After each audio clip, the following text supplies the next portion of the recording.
Welcome back. The recently released whistleblower documents on Operation Arctic Frost are deeply alarming. They indicate that the FBI under the Biden administration subpoenaed bank records, donor lists, and emails from nearly every major conservative organization and leader in the country. For more, let's welcome in our guest, attorney DwaneCates.com, PLLC Dwane Cates, and our in-studio guest, Doug Burns and Dwane Moore. Welcome to all of you guys. It's good to have you. Thanks. Thank you. So I want y'all to take a listen to Senator Chuck Grassley, who chairs the Senate Judiciary Committee, and then I'll get your thoughts. Arctic Frost was the vehicle by which FBI agents and DOJ prosecutors could improperly investigate the entire Republican political apparatus. Contrary to what Smith has said publicly, this was clearly a fishing expedition. Now, Mr. Cates, we know a major weaponization of government power against political opponents by the Biden-era FBI. Is that what this is? It's absolutely what it is. You know, they were, we don't know how far they went. They said, well, we didn't, actually listen to phone calls, but we don't know that for sure because up until a few weeks ago, we didn't know that they had were getting information on all these calls on all these, Republican senators. So we don't know how far this has gone.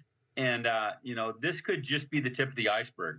Yeah, tip of the iceberg is probably right. We know the initial Arctic Frost investigation that was led by Biden's FBI and special counsel Jack Smith issued over 190 subpoenas that targeted over 400 Republican individuals and entities, including Newsmax's own Henry. Doug, now the President Trump has called for special counsel Jack Smith and others to be investigated and put into prison for his Biden-era investigations. Do you think we're going to see charges on this? Well, this is the very definition of something that has to be looked at more closely. I mean, sadly, I'm not surprised at all when I heard this, because as I followed this all the way through, I saw intense weaponization. What's 10 times worse than what was done, which was horrible, just hear me out, is to have to listen to pundits for years saying, that's nothing more than a Republican talking point. That's been fully investigated and debunked. The glibness and the superficiality were breathtaking.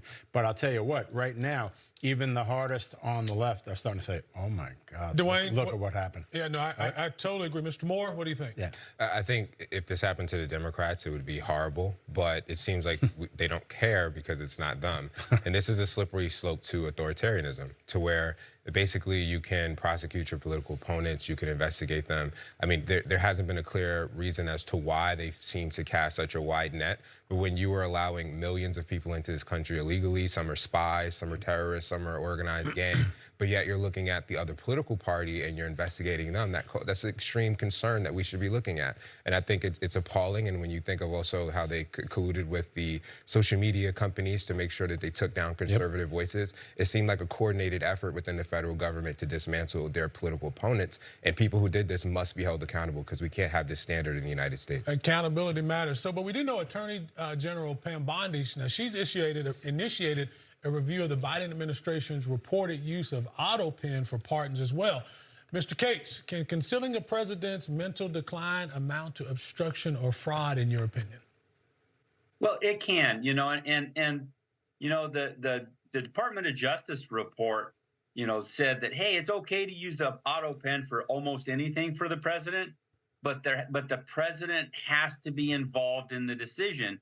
And up until this point, most presidents memorialized their decision. They would record a statement, or they would write something that said, hey, I authorize so-and-so to use the auto pen for this, to sign this bill. In this case, there was no proof that Joe Biden made any of the decisions. As long as the president made the decision, auto pen's legal. But if they can show that the president was either incapable of making the decision or just didn't make the decision, an aide just said, hey, I think this person should be pardoned, and shoved the paperwork underneath the auto pen, then that's a problem.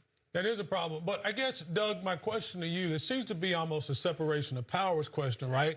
Does Congress actually have the authority to void an executive action over this incapacity issue? I mean, can Congress do that? No, I actually think it would be more in a court, okay? In other words, let's say And again, you have to have a real controversy. So let's say they indicted, hypothetically, one of the people who got one of these pardons. Then in court, they would litigate whether or not he knew. And to my good friend Dwane's point, he's so right. It's not the auto pen per se. Put that to the side.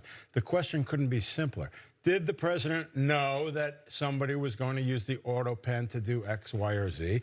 Or did he not know? That's the question. Yeah, Mr. Moore. So I'm going to change topics here a little bit. We know the Department of Justice, now they're reportedly probing allegations that leaders of the BLM, Black Lying Marxists, as I like to call them, they may have diverted tens of millions of dollars in donations collected during the 2020 protest over George Floyd's death. What legal standards apply to determine whether nonprofits' funds were misused for personal gains? Do you think there's a story and that this should be investigated, Dwane? I think this is a huge story. First of all, they brought a $6 million mansion in Los Angeles.